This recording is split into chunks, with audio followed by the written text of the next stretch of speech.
Chilli powder, ಸಖತ್ ಖಾರ ಬಣ್ಣ ಮತ್ತು ರುಚಿ ಆಚಿ ಚಿಲ್ಲಿ ಪೌಡರ್. ಇನ್ನು ಈ ಬಸ್ ದುರಂತದಲ್ಲಿ ಮಾನಸ ಎಂಬ ಯುವತಿ ದುರಂತ ಅಂತ್ಯ ಕಂಡಿದ್ದಾರೆ.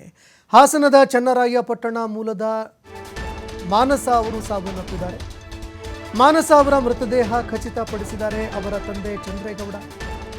ಮಾನಸ ಅವರ ಮೃತದೇಹವನ್ನು ತಂದೆ ಚಂದ್ರೇಗೌಡ ಅವರು ಖಚಿತಪಡಿಸಿದ್ದಾರೆ. ಕೊರಳಲ್ಲಿ ಇದ್ದಂತಹ ಚೈನ್ ನೋಡಿ ಗುರುತು ಪತ್ತೆ ಮಾಡಿದ್ದಾರೆ ತಂದೆ. ಸ್ನೇಹಿತರ ಜೊತೆ ಪ್ರವಾಸಕ್ಕೆ ತೆರಳುತ್ತಾ ಇದ್ದ ವೇಳೆ ಈ ಘಟನೆ ಸಂಭವಿಸಿತ್ತು. ಮಾನಸ ಅವರ ಮೃತದೇಹ ಪತ್ತೆಯಾಗದೆ ಕುಟುಂಬಸ್ಥರು ಗೋಳಾಡ್ತಾ ಇದ್ರು. ಮಗಳು ಎಲ್ಲಿ ಅಂತ ಹುಡುಕಾಡ್ತಾ ಇದ್ರು, ಕಣ್ಣೀರಿಡ್ತಾ ಇದ್ರು. ಇದೀಗ ಮಾನಸ ದುರಂತ ಅಂತ್ಯ ಕಂಡಿದ್ದಾರೆ.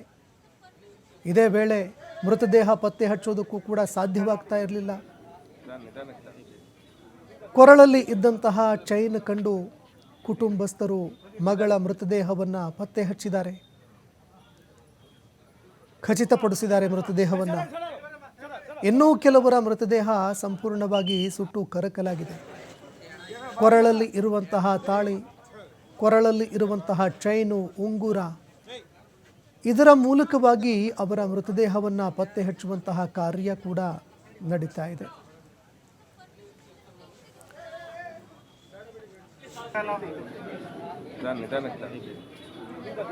ಈ ನಡುವೆ ಅನೇಕರ ಒಂದು ಅವಶೇಷಗಳು ಕೂಡ ಪತ್ತೆಯಾಗಿದ್ದಾವೆ. ಅವಶೇಷಗಳನ್ನು ಪತ್ತೆ ಹಚ್ಚುವಂತಹ ಸಂದರ್ಭದಲ್ಲಿ ಅವರ ಮೊಬೈಲ್ ಫೋನ್ಗಳು ಕೂಡ ಅರ್ಧಂಬರ್ಧ ಸುಟ್ಟು ಬಿದ್ದಿದ್ದಾವೆ. ಮತ್ತೊಂದೆಡೆ ಸಂಪೂರ್ಣವಾಗಿ ಸುಟ್ಟು ಕರಕಲಾಗಿರುವಂತಹ ದೇಹ. ಅದರ ನಡುವೆ ಅವರ ಮೃತದೇಹವನ್ನು ಗುರುತು ಪತ್ತೆ ಹಚ್ಚೋದಕ್ಕೆ ಸಾಕಷ್ಟು ಹರಸಾಹಸ ಪಡ್ತಾ ಇದ್ದಾರೆ ಅಧಿಕಾರಿಗಳು. ಜೊತೆಗೆ DNA ಪರೀಕ್ಷೆ ಮಾಡೋದಕ್ಕೆ ಮೃತದೇಹದ ಒಂದು ಸಣ್ಣ ಸ್ಯಾಂಪಲ್ ಸಿಕ್ಕರೂ ಸಾಕು ಅಂತ ಪರದಾಡ್ತಾ ಇದ್ದಾರೆ. ಈ ನಡುವೆ ಮಾನಸ ಅವರ ಮೃತದೇಹವನ್ನು ಅವರ ಕುಟುಂಬಸ್ಥರು ಖಚಿತಪಡಿಸಿದ್ದಾರೆ.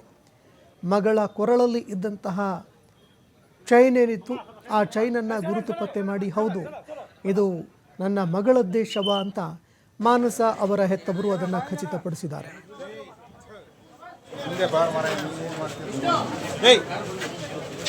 ಹಿಂದೆ ಬಂದು ತಗೊಂಡು ನಾನು ಇದ್ದೀನಿ.